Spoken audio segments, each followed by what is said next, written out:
굿모닝 큐티 가족 여러분, 새날 새 아침이 밝았습니다. 오늘 월요일 아침부터 시작해서 말씀으로 시작하는 이번 한 주간이 색다르게, 그렇지만 더 깊게 더 넓게 우리 하나님의 인도하심을 받는 축복의 한 주간이 되기를 바랍니다. 어제 주일 메시지를 통해서 다시 한번 우리 부모님들의 사랑과 저들의 기도와 특별히 무엇보다도 믿음으로 인도해 주신 부모님에 대한 감사가 넘쳤으리라고 믿습니다. 그 마음을 계속 유지하면서 우리 사랑하는 우리 성도님들의 가정마다 예수 그리스도의 향기가 아름답게 피어오르기를 주의 이름으로 축복합니다. 함께 오늘 묵상할 말씀은 레위기 10장 1절에서 20절입니다. 다 같이 찬송가 453장 주는 나를 기르시는 목자 1절을 부르시겠습니다. 주는 나를 기르시는 목자요, 나는 주님의 귀한 어린 양. 푸른 풀밭 맑은 시냇 물가로 나를 인도하여 주신다. 주는 나의 좋은 목자, 나는 그의 어린 양. 저를 따라 꼴을 먹여주시니 내게 부족함 전혀 없어라. 아론의 아들 나답과 아비후가 각기 향로를 가져다가 여호와께서 명령하시지 아니하신 다른 불을 담아 여호와 앞에 분향하였더니 불이 여호와 앞에서 나와 그들을 삼키매 그들이 여호와 앞에서 죽은지라. 모세가 아론에게 이르되 이는 여호와의 말씀이라. 이르시기를 나는 나를 가까이 하는 자 중에서 내 거룩함을 나타내겠고 온 백성 앞에서 내 영광을 나타내리라 하셨느니라.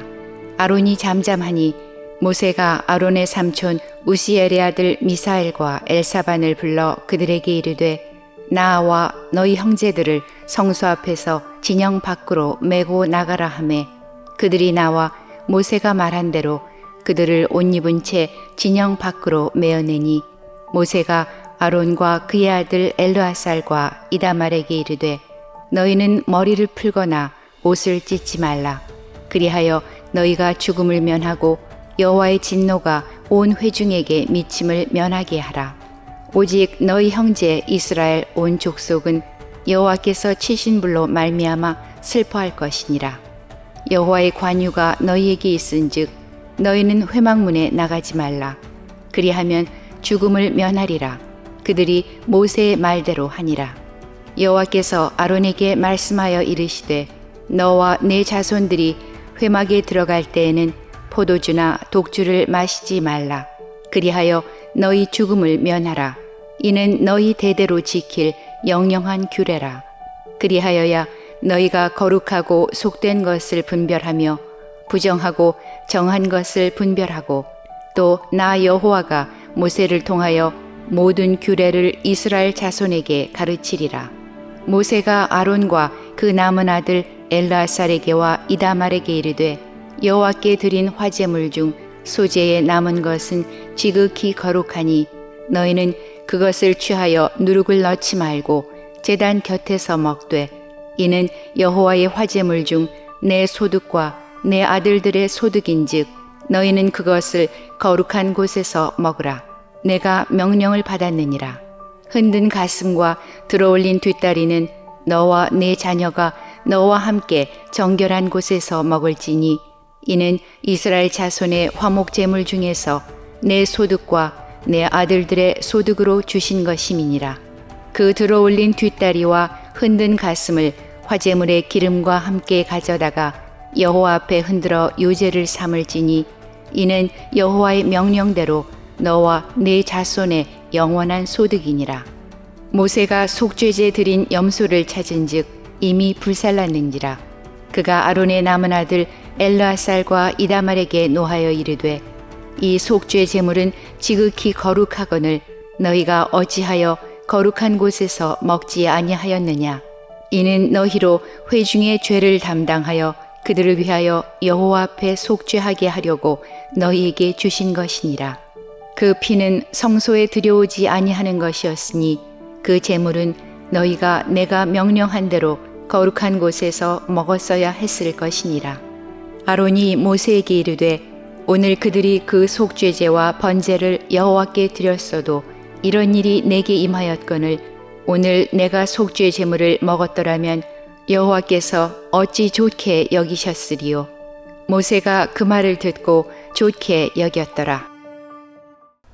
얼마 전에 텍사스에서 총기 사건으로 인해서 여러 명이 피해를 입었는데 그 중에 우리 한인 가족도 있었습니다. 너무나도 망연자실한 일이 아닐 수가 없습니다.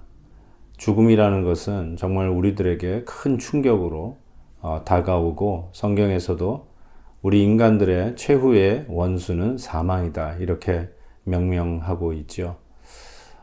오늘 말씀을 보니까 아론의 가정에 이와 같은 큰 죽음의 어려움이 구름을 덮고 있습니다.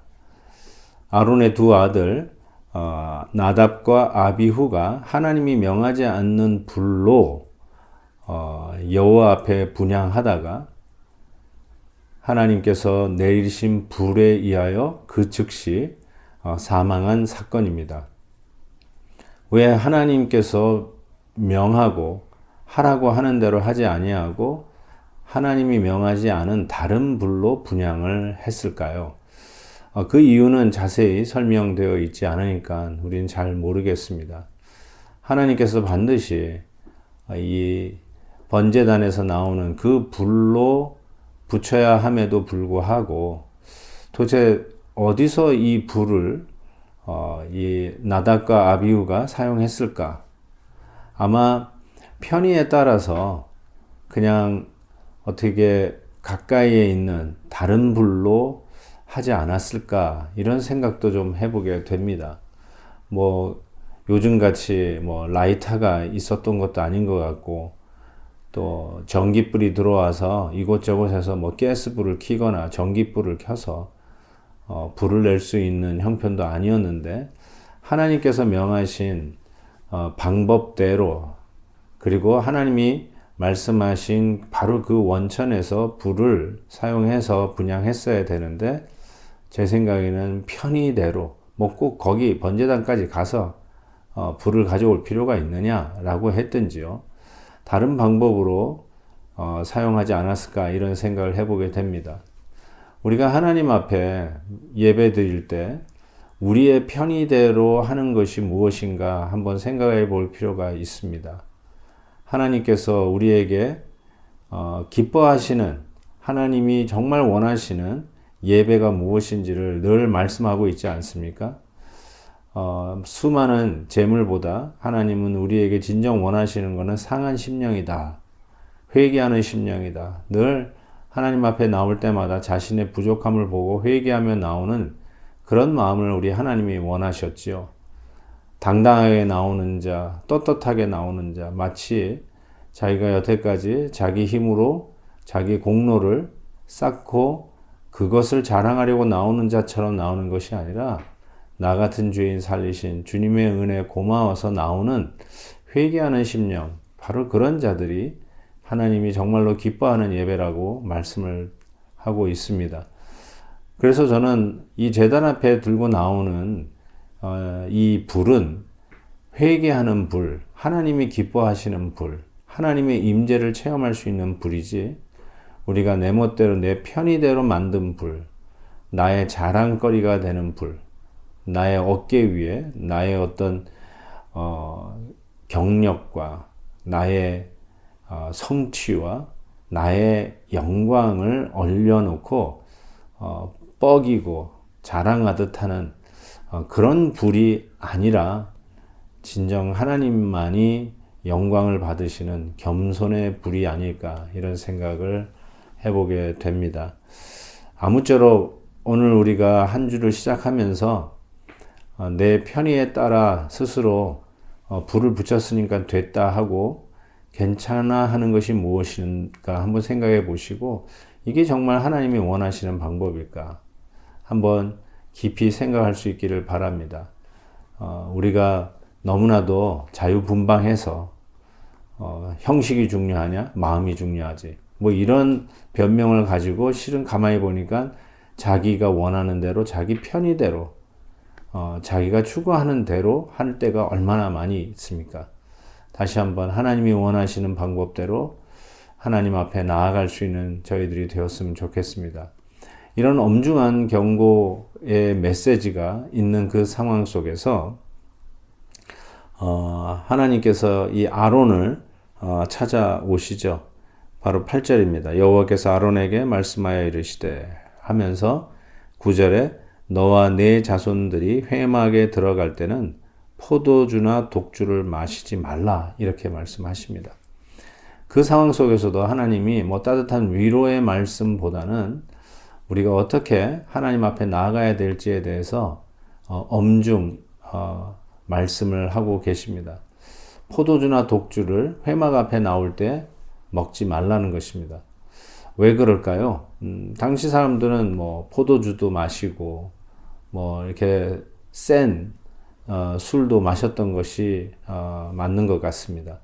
그렇지만 하나님이 이 회막에서 하나님의 이 귀한 성막에서 섬기는 자들에게 그 하나님의 일을 맡아서 섬길 때는 이런 포도주나 독주를 마시지 말라라고 경고를 하시면서 그 이유를 이렇게 이야기를 하고 있습니다. 10절에 보니까 거룩하고 속된 것을 분별하며 분별의 의미가 있습니다. 또 부정하고 정한 것을 분별하고 그러니까 이 회막에서 섬기는 자들에게 가장 중요한 것은 분별입니다. 무엇이 정하고 무엇이 부정한지 무엇이 거룩하고 무엇이 속된 것인지를 영적으로 분별할 수 있는 이 영적 투명성 영적 각성이 정말로 필요하다는 것이죠. 그래서 저는 잘 모르지만 뭐 포도주나 독주를 마시고 흥청망청 정신이 오락가락 할 때 기분은 좋을지 모르지만 제일 먼저 상처를 입는 것은 분별력이죠. 이런 분별력이 사라지게끔 하는 그런 원인들을 제거하라. 그거 앞에 가지 말고 이 백성들에게 있어서 이것은 삶과 죽음의 문제이다. 고로 회막에서 이 귀한 일들을 돌보는 너희들은 포도주나 독주를 마시지 말라라고 경고를 했던 것입니다. 사랑하는 성도 여러분, 분별력이 우리에게 참으로 필요하죠. 비판하라는 말이 아니라 분별하라는 말씀입니다. 오늘도 하나님께서 우리에게 자녀들을 맡겨주셨는데 이 자녀들을 어떻게 하면 하나님의 이 귀한 형상에 손상받지 않고 말씀 가운데서 잘 키울 수 있을까? 이 시대에 수많은 세속적이고 속되고 부정한 이 문화와 여러 가지의 기류들이 우리의 자녀들의 영혼을 좀먹고 있을 때 거룩한 부모님들이 분별력 있게 우리 자녀들에게 지도하고 가르칠 필요가 있다고 분명히 믿습니다. 하나님께서 이번 한 주간도 수많은 것들이 우리 앞에 왔다가 지나갈 터인데 그때마다 우리 하나님이 주신 지혜로 잘 분별하되 말씀의 기준에서 분별하여서 이번 한 주간도 우리 하나님이 기뻐하시고 하나님이 원하시는 방법대로 주님을 예배하고 섬기는 귀한 한 주간이 되었으면 좋겠습니다. 기도하겠습니다. 하나님 아버지, 새날 새 아침을 맞이하여 출발하는 이날을 주의 이름으로 축복하며 큐티하며 하루를 출발하는 모든 큐티 가족들을 위해 우리 하나님이 동행해 주시기를 간절히 기도합니다. 말씀의 승리가 우리의 간증이 되게 해주시고 말씀의 인도하심이 우리의 삶 속에 하나님을 향한 우리의 믿음의 고백이 되게 하시고 오늘도 우리와 함께 말씀으로 동행하심이 주님이 나와 함께 하심을 고백하는 간증이 되게 해 주옵소서. 예수 그리스도의 이름으로 기도하옵나이다. 아멘. 내일 또 뵙겠습니다.